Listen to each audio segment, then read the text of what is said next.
Y'all don't even know who this lady Ready? is right now. You hear all that energy. No, I'm hyped. I'm hyped. Joking. Ladies Hi. Hey, and bitch. gentlemen, welcome back. It has been a minute since I have had an episode, and that's okay. I want y'all to That's know okay. that I'm still here for y'all. I got some things in the works. I actually got some equipment coming. So No, you're a professional the now. production level is going to increase. You get me? So I want y'all to know I got some things in the works. I haven't forgotten Come on. y'all. Big energy. Come on. Let them know. BGE. But for real, y'all, this lady is amazing. I met this lady 2000 Sorry. in the 2000 no early 2020. I met this Mm. woman. A Met this year woman ago. over a call a year ago. A year ago. Yeah, on the call. On the call. On the Yeah. call, just a random phone call. It wasn't no business call. Yeah. It wasn't none of No. that nature. Just a random call, Yeah. and the energy that we exchanged with one another was she was very welcoming, very grounded, very true to herself, and we just Thank connected you. very easily. And I have kept up Easy. with her throughout her spiritual journey since that point in You have. time. Yeah. And she has made strides, let me tell you. Not that she wasn't already making Oh, strides before. no, no, no. I hear you. She was transitioning, but she broke out the cocoon, and her wings Yeah. are as beautiful as ever. Oh, Ladies and stop. gentlemen, I got I'm Leanne dying here. Fortin in the seat. Lovely friend of mine. I'm gonna let her introduce herself. She's gonna tell y'all what she does. We're gonna get a little bit into spirituality, what that means, a little bit of philosophy, her take on life, love, relationships, how you can hold yourself accountable and not be a wanker. Oh, yeah. Get me? Yeah. Tell the people what you do. Get to tell the people who Okay. you are. So, whenever it comes to these things, I always feel like you have to name a bunch of like all this kind of stuff that's impressive, and it's just not that. Like I'm just this being trying to not even trying. I hate that word. Like making the most out of the experience that we get every day. That's life. Like that's what I, especially now. That's what I try and do. Like obviously, I have my capitalist side where at the moment I work as a waitress.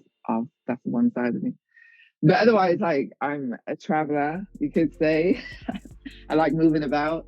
Um, just a humble being, trying to unravel a lot. I spend a lot of my time unlearning, like a lot of my time. Because I was kind of interjected into really understanding the moment when I became that label vegan. I really started to understand that there's been a lot of shit that we've been taught that isn't right. And once you start that pillar, you understand that part, you start to see that you've been taught a lot of shit that is harming us. We're habitual beings that live within habits that constantly could harm us or could keep us really a dim light rather than a big shining light. You know what I mean? So that's always my priority on a daily basis. That's me. And unlearning, accountable, forever open, forever flowing person. There you go. There you go. I like that. I That's like me. that. So as far as this unlearning and this deconditioning, what is something that you have unlearned recently that has been extremely, or that used to be extremely difficult for you? Crikey. One thing, probably my relationship with food. I would say has been the biggest thing. As a background for everybody who does watch this, I did a juice fast for like 120 days of just juiced fruit. And the reason I did it, so for a lot of people, there's like the assumption that it's for weight loss or whatever. Weight loss is a natural thing that's going to come, quite, yes. But it was because of my very much addictive relationship with food that was based in emotional turmoil, and I never even realized like how sad I would be if I'm lying in bed and eating. Now, disclaimer, I'm not saying if you lie in bed and you eat, you're sad, but for me, that's how it was. Because I was building a wall between myself and my feelings. But what society kind of has you believe is it's just very much normal to have your whole day rotate around food, and eating your emotions is fine, and whatever. But actually eating your emotions stops you from feeling those emotions. And when you don't feel those emotions, that you're going to get caught in a trap that's always going to continue to harm you. You're never going to deal with what you need to deal with. So for me, like when like I never planned a long juice fast. I never, like, don't get me wrong, I've had loads of screenshots of things like Nick Caputo and loads of other different juice fasting pages and stuff from years ago. I'd known people that had done juicing, and I'd actually done a lot of research on juicing, but I never set out to be like, right, I'm going to go on 120-day juice fast. But I just decided one day I'm sick of this not normal, this way of life, you know, that I'm just sitting in bed and eating, or my whole day revolves around food. My friendships revolve around what we're all going to eat together, and you know what I mean. And yeah, it stripped me to me. I saw who I was beyond all that wall of eating habits, conditioning, childhood trauma, because that's where a lot of my eating came from. Is growing up with my mum, who went through a lot of her own emotional turmoil, and her escape with food. And I don't blame anybody for finding the escape there. You're supposed to, you know, it's part of your journey, but it doesn't need to be your armor for the rest of your life. You know what I mean? And yeah, it stripped me to the bare minimum, which is everything. You know, seeing who you are can be scary, but actually it's one of the best things. You know, and I couldn't hide behind anything anymore. Like every time, and don't get me wrong, like there was times when I bought a load of food. I actually bought the food, like when my parasites were controlling me, and I bought food and I sat there and I was not brave enough to eat the food, thinking, no, you've come this far, like the human in me versus the parasites in me. Like, no, you are not eating this food. And I put it in, I give it away or whatever, get rid of it. And that happened about 6 or 7 times, you know, and like it's not perfect. No, the deconditioning sides of things, like people see me now and think, well, you know, oh my god, like make it. Oh hey, I see like, you, girl. Oh, I see you. She looks good. What the fuck? No, like it took me. It took like the. I think one of the things with deconditioning, a part of you is that you've got to go to the depth, the source of where that's come from, and sometimes that's so deeply embedded down, right deep, and you got to go through each layer, and each layer you might think you're there, like, and you rest easy, and then something else will crop up and you'll think, for fuck's sake, not again. I can't do this. And you have to enjoy every part of that journey. And what it's provided me with is comfort in knowing that I can keep doing this. Yes. My whole life is dedicated to a process of constantly unlearning, deconditioning, questioning, being accountable, making changes, yes, repeating, understanding that maybe that wasn't the way, and then finding a new way. You know, and holding yourself with grace. It is so important. Like, if anybody could have seen me like a wild beast when I was hungry and craving food and everything else, like, I feel like for me, if anybody could have seen me like that, then you wouldn't sit there and be like, you know, oh, look, it was like, look, this was easy, or this was this, or this was that. Like, no, it's ugly, and it's a constant repetition of ugliness, and you know what I mean? And then it gets beautiful. Then you cocoon, then you come out of the cocoon, and then it's like beautiful. You know what I mean? Yes. So it's a process that any deconditioning is a process that needs to be. You need to hold yourself with grace. The last thing you need to do is be another bully on top of what you're trying to deal with. You know what I mean? Right. You definitely want to give yourself that self-care and that self-love. I just watched a video recently, and the lady explained that there's a differentiation between self-love and self-care. So I found myself asking me like, yo, like, why are you, it's been damn near 8 years and you still going to the gym. Like, why haven't you stopped yet? It's been 8 years and you're still reading, you're still learning, you're still meditating, you're still finding new ways to make yourself a better man. There isn't no, you haven't stopped doing anything. Like, you're still. So I think to myself, why? And the only answer that I could come up with is that I have to care for myself on some level, that there has to be some form of self-care, because if I didn't care enough about myself, my growth and my well-being, more so and more importantly enough to share my experience with other people to possibly aid them, I'd be just not doing that. I'd just be having a wank every day, Yeah, just drinking my life away, just feeling myself, 100%.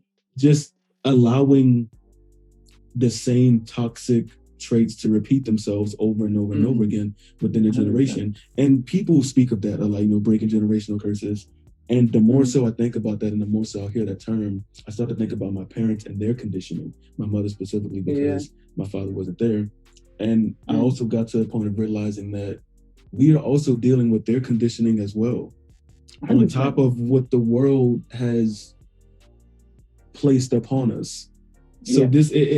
it's not an easy feat, especially when you make a firm decision for you to say that I'm going to excel to the next level. I know what Yeah. this level is like. I can pick up the controller and I can do this all day, but if I'm not getting my ass kicked, there ain't no challenge. Then Yeah. I'm not leveling up. And the ass kicking is in the accountability, whether that's you 100%. journaling, whether that's you holding yourself accountable for drinking when you said that you were going to let alcohol leave your life. Like, there is no blueprint to deconditioning. 100%. 100%. Right. I just feel that we are in a space of trying to do, and I said this recently, like there's no healing per se, because you are excellent in the way that you are. It's the deconditioning from somebody else's mentality that you have to do, or that you choose to, because you don't have to do it. It's a choice in itself. Yeah. And it's like, I think the whole point of what it is like returning home. Like you were never, there was nothing ever wrong. You know what I mean? Like we've just been taught to see that specific things are wrong, and following like a westernized way of life in certain ways is, is the norm, and that is what we term life, when actually we are home. However we choose for that to be, and whatever that is, we are home. And no matter what, we're always home. Like we embody like the fact that no matter what stage you're in, whether you're healing, deconditioning, whether you're accountable, whether you're just playing video games, whatever, you're the hub. You are encapsulating everything that you're going through at that time. So no matter what, you're always home. It's just more realizing that we can elevate. We don't have to be in pain. We don't have to live a life that we need to heal from, and we don't, you know what I mean? Like, and we are a lineage of traumatized human beings from I don't even know how far back that goes, but and it gets passed down consistently. It's only now that we are the specific generation that is the 90s, it pretty much late 80s, early 90s, or late 80s to the 90s, that know, that generation that know life without the internet and mobile phones, and life with the internet and mobile phones. I feel like we're a specific generation that knows one and the other, and we're the generation pushing the healing, pushing we don't need to live a life like this. We know life like this, because you've got Generation Z or whatever they are, millennials, whatever they are, Generation Z, I don't know. Babies that only know mobile phones and the internet, that don't know that side. And then you've got ones that don't want the internet, but they were stuck in a specific mindset that you accept life as it is. So you got two opposite ends, and then you've got the ones in the middle. And the ones in the middle are the ones that I feel like accept both sides, but push that, we don't need to accept a life like this. We do not need to have life this way. You know what I mean? And I think that's so we're the generation of elevation. Do you know what I mean? We're the ones trying to be like, look, wake up. I'm not saying anyone before us isn't doing that, and anyone after us isn't doing that. But what I noticed from all my friends around me is that kind of underlying feeling of, I do not need to suffer.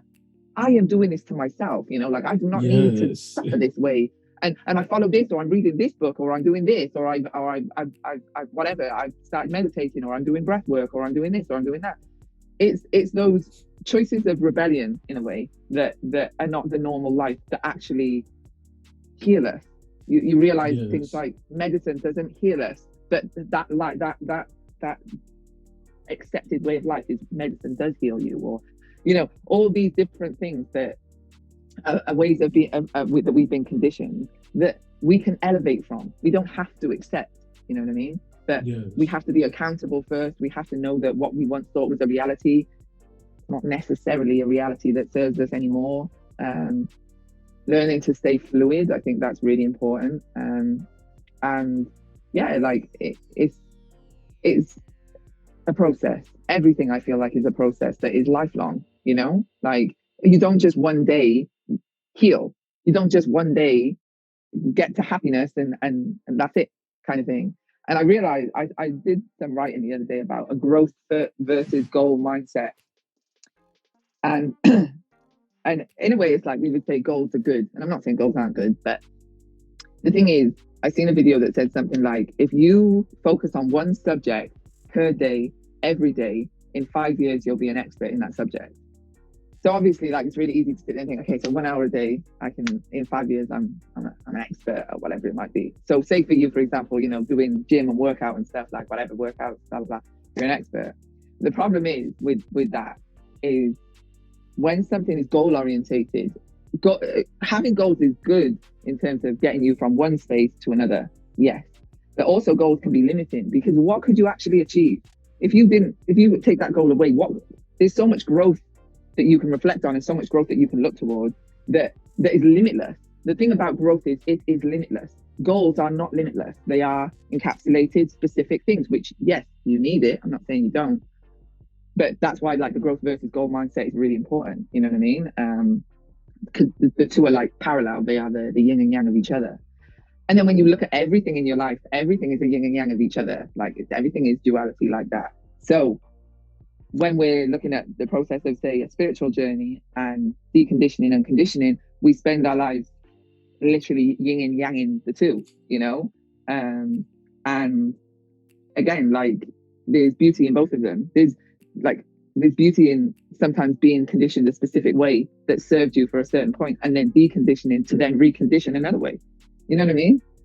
Yes. And sometimes as well, you know what, this is specific because I've been guilty of this and I'm holding myself accountable. And I see it so much in the spiritual community. Because to me, right, spirituality is everything. Religion is spirituality.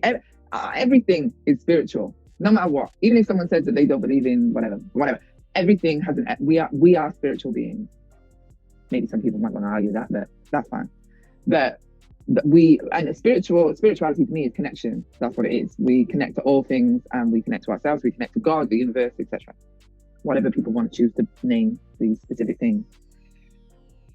But what can I feel like can happen sometimes when you can go on a process of unlearning specific things and relearning specific things is your ego can come into play, where you now feel like you're of some kind of hierarchy because you may know more. And not just that, we can also create separation. I was having this conversation the other day about separation. Like, stop it. Like, the best thing we can ever do is be compassionate and kind. And sometimes I feel like this community of, like, I don't even involve myself, I don't identify with none of it, but to me, we should be kind and compassionate on our journey, and kind and compassionate to some other people on their journey that could be different to your journey. Whatever people choose, you know, that's okay. That's right for them. You know what I mean?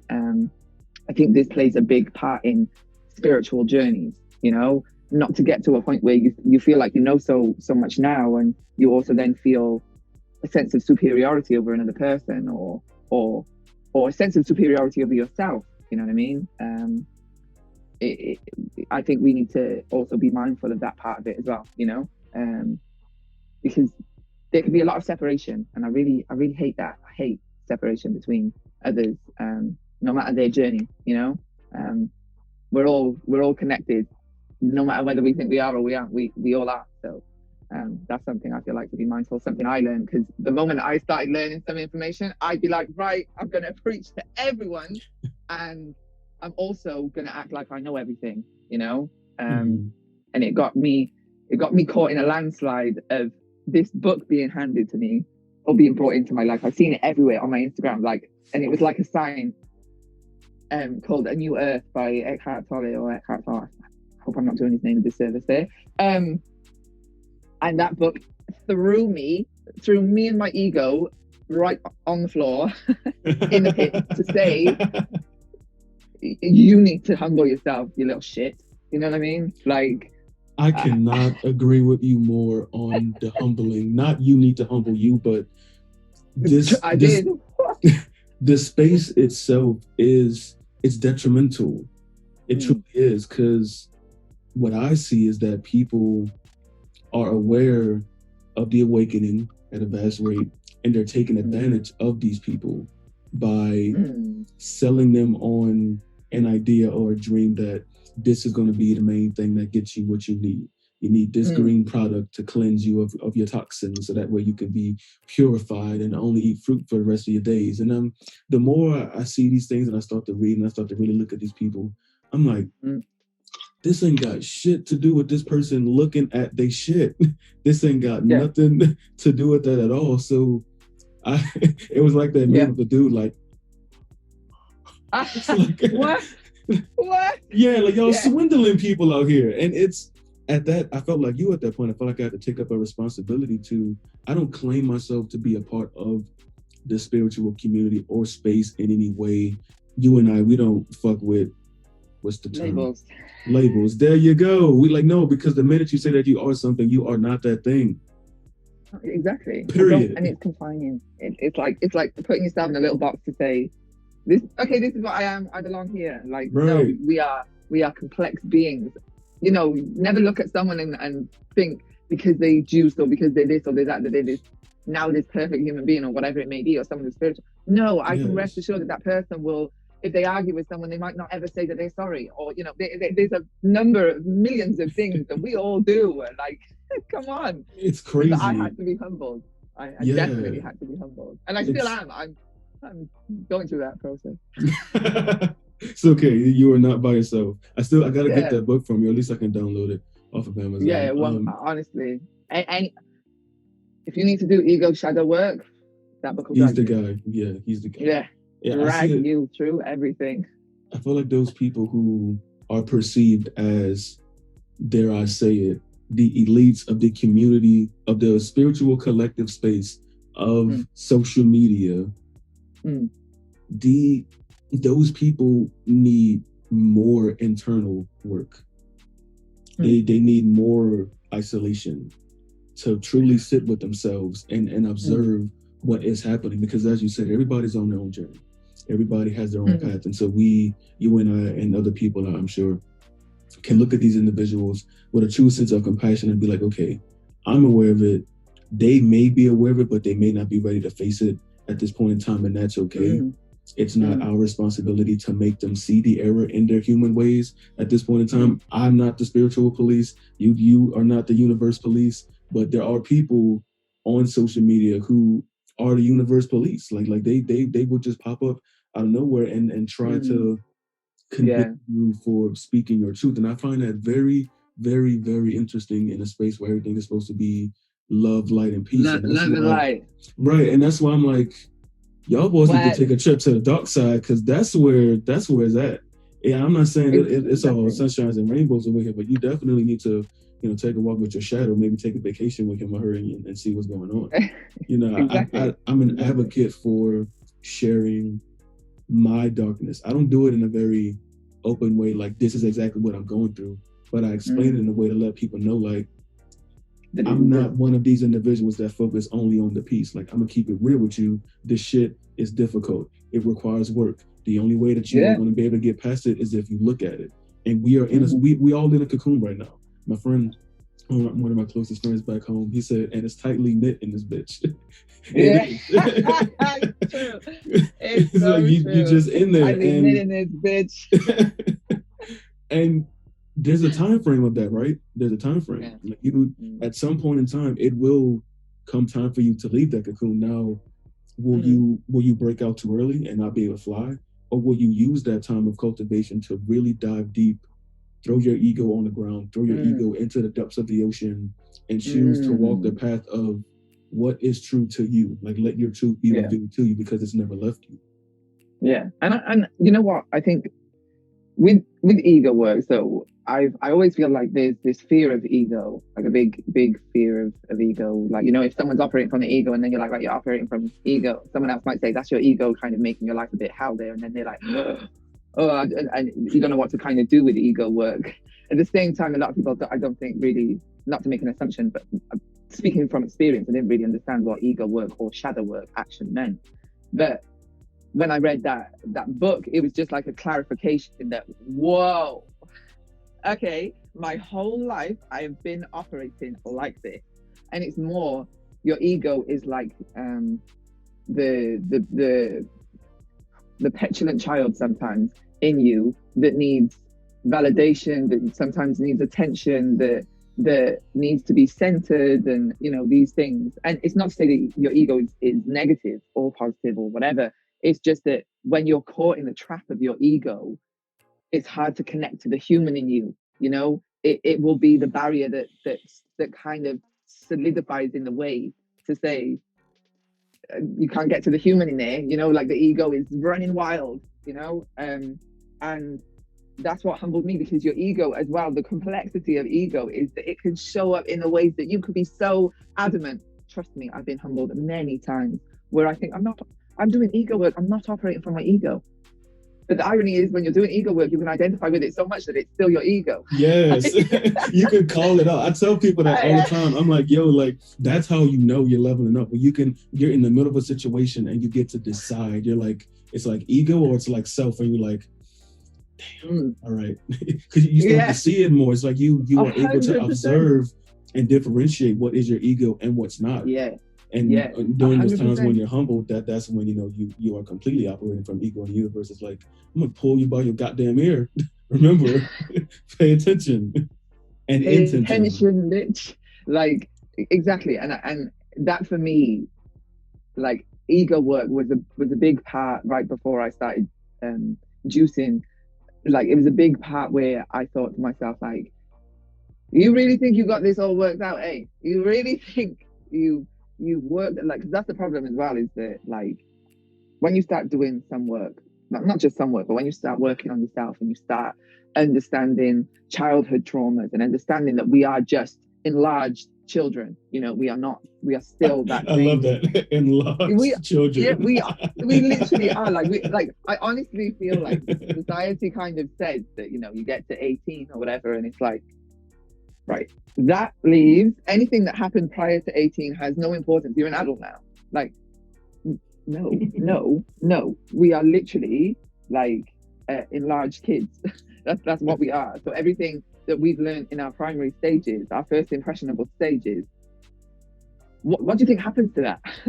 Your ego even develops based through all of that. So then when it comes to actually sitting with your ego and sitting in a way with your traumas and your inner child, or your outer child, because that's what they are, then it's not one long straight road. It's also going to be a road that you crash on daily, weekly, all the time, and you've got to be open to knowing that it's fine to crash, not a problem. Like, that's the thing, perfectionism, another thing, ego. We're not perfect. We never should have been. Perfection doesn't exist other than in the illusion of your ego. Like, fuck it, and that's what I say. You can imagine me to myself, stop it now. Stop it. Right, no more. Right now. Stop it. Right now. There's no need for this. Like, and you, like, what I realized on my, and I still go through it, right? Please never I'm making a fucking disclaimer. Please never think that you reach a point where, say you learn something, right? So let me give an example. Like, a big thing for me is abandonment, right? I was having this conversation today. I grew up with a dad that always left. He was there, but he left a lot, with like leaving me every week and to go whatever. He left to make another family and like all these things, whatever. I parented myself through a lot of my life. Anyway, that irrational thought of abandonment shows up all the time, right? All the time. I could have a little disagreement with anyone, and then I think, oh my God, they leave. All right, that's it now. Not in my life anymore. That's it. Okay, this is, not giving anyone kind of grace to just be a human. And yeah, I understand that those irrational thoughts, when I did my ego work, that irrational stuff came from my ego sort of identifying with that childhood trauma to be true. That people leave, everyone leaves. Everyone's going to leave you, whatever. Now, I'm aware of that. I've done lots of work on that. It is still something I deal with, though. You don't get to a point where it's just like, right, yeah, that's gone. You've learned that, whatever. No, you don't live a life of 25 plus years or 20 years or 30 years or whatever a specific way, and then you all of a sudden you identify as spiritual or something, and you read a book, and boom, you're a Hell no. professional. Oh, what? What? That's your ego again, mate. Stop it. What are you talking about? Like, no, it like you no, and I don't feel like we talk about that kind of stuff enough, like from a humble sense that what? No, of course this is we all, nobody gets to a point where they just, oh yeah, that's gone now, I've learned that and I'm never going to do that again. No, like you got to be humble in the fact that sometimes things that like the universe is definitely going to say anyway, okay, do you think you've got it? Cool, I'm going to test you in a way that you don't even see coming. And then all of a sudden you're humbled again. You know what I mean? Do you know how many all times... of a sudden you knocked on your ass like, what the, oh my God, I got a hangover. What done happened? Yeah. You're sitting there like thinking, man, like, what in the hell? 100%. This has happened to me so many times because for me, in terms of like a window into my like ego in general is that I can learn things quickly. So I identify with, I can learn something quickly. So what I would do is say with a book, I'd scan it or whatever, you know, learn bits of the information. Cool, I know it now. I'm going to preach to everyone. I know this. I've done the work. No, I haven't done any fucking work. I've skimmed pages and I've understood it. That's the problem, is I've understood the concept of what it means to do the work. Have I done the work? No. Application. No, I haven't. Literally. And the one thing that my juice fast taught me was, yo, you got no idea. Like, I would say I'm a disciplined person, or I'm a whatever. No, you got no idea what discipline is until you're in those dark moments where there's nobody else around and you want to go to the fridge and eat everything in there or whatever. Those moments there is where you're truly tested. It's the same with reading about the work, reading and informing yourself all day long. But applying the work, applying what you've learned, going through the dark moments where you're still choosing ego or whatever, that is what constantly repeats. You know, that's what the universe is going to come to you sneakily out of nowhere, send you a person out the shadows, or do these things. It's gonna come for you and be like, and you sit there afterwards. Because I know for me, one habit I tried to always instill now, because the problem is not getting shit right. It's not about getting something right. That's ego anyway, right and wrong. Like, no, but it's not about whether you get something right. It's about sitting with whatever's happened, sitting there sometimes and letting the universe or your circumstances speak to you, and reflecting, being accountable, holding yourself accountable first, not blaming anything else. Because the moment you blame, you give your power away. You are literally putting your power into a nice little box and throwing it away when you blame somebody else. You can be assertive about the situation, and you can understand what may have caused this or may have caused that, all in relation to you. But the universe works in a way that you are always going to have things mirrored back to you, because it's always about you. Everything is about, we are only accountable for ourselves. We are only responsible for ourselves. So sometimes when you've got people who are teachers, obviously there's nothing wrong with teaching and sharing information and everything else, but you still need to be a student. The art is that we stay students. Yes. We are the students forever, and we're the students of ourselves. Because the moment you start teaching on, because we all do, we all get to a point on our journeys where we feel like we want to share what we've gone through, because it's transformed us so much. And that intention there is pure and it's genuine. However, your ego can sometimes come in and you never stay the student. Like, you want to rise up I'm at the top here, I know everything. Look at me. I know it. Like, and you're all learning it. But I got it. Y'all. All of you peasants, you know, you've got some learning to do. Look at me, you know. And every time I have a conversation with someone about, I don't know, sometimes people put me on a bit of a pedestal about my juicing journey, and I sit there and think, yo, if you knew, I promise. All right, please don't look at me like just because I'm going against the grain of, you know, eating raw food and juicing and this and that. Please don't think that, like, I don't put me on a pedestal, because I'm not fucking perfect, and I'm not anything that you think I am. I can promise you I'm the total opposite. My ego work has taught me to be like that. You know, I want to stay a student. I want you to teach me. You may think you know nothing, and I promise you, you'll know so many things that I don't know.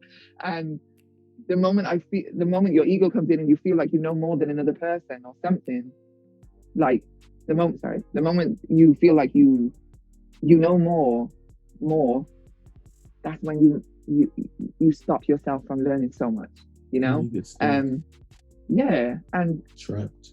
I feel like that is something that all of us face on a spiritual journey. Like all of us face wanting to teach and wanting to share, and but also we can then feel like we're now the role of teacher, and those people around us are the role of student. I've done this a million times. I'm speaking from experience where I felt like I'm a teacher and I get this kick out of almost knowing more than, or look at me, look at my journey or something. When no, the beauty is knowing that we're all different and unique, but we're all journeying together. That's what makes us. And it doesn't matter wherever you are on your journey, it doesn't matter. The journey's still the same. Like we're all journeying, you know? Yes. And I don't want that to be forgotten. You know what I mean? Sometimes we can feel like we've got to our destination. And again, that's ego. Ego letting you know, oh, What you're at this destination now. You know what I mean? Like, ego, and then the universe know. will come and say, the universe will come and say, oh, you thought you were at a destination? Well, I'm about to send you down a landslide, mate. Yeah, get ready. Please It's gonna be a fun one. Yeah, I remember I read a meme once that said something like, God, you do all this work, all this self work, shadow work, etc. Then bam, the universe comes with another one, and you're like, oh my God, I'm back to square one again. Yes. And the beauty is you're never back anywhere. And realistically, let me make another disclaimer. If you ever feel like this happened to me, you do all this work. I used to do a lot of work on like my relationships with others and how I see relationships, childhood traumas in relationships. Then I find myself like entertaining that term, fuck boys and this and that, entertaining people that aren't on the same vibrational level as me. And then I realized, then I say to myself, like I did say to myself more than once, God, I'm back at square one. Then I realized, no, in the middle I'm of here. Damn. But actually, I realized, like, sometimes the universe is or God, whatever you want to name this as, is bringing you back or not even bringing you back, bringing you this situation again for deeper awareness, for you to truly understand maybe what you didn't learn right there and then, and that's fine, that's okay. You're being brought to it again to see that there's more to take from this, you know. And sometimes we need to learn things 3, 4, 5, 6, 7, 8, 12, whatever time. Nothing wrong with it. We are meant to be where we are meant to be, you know.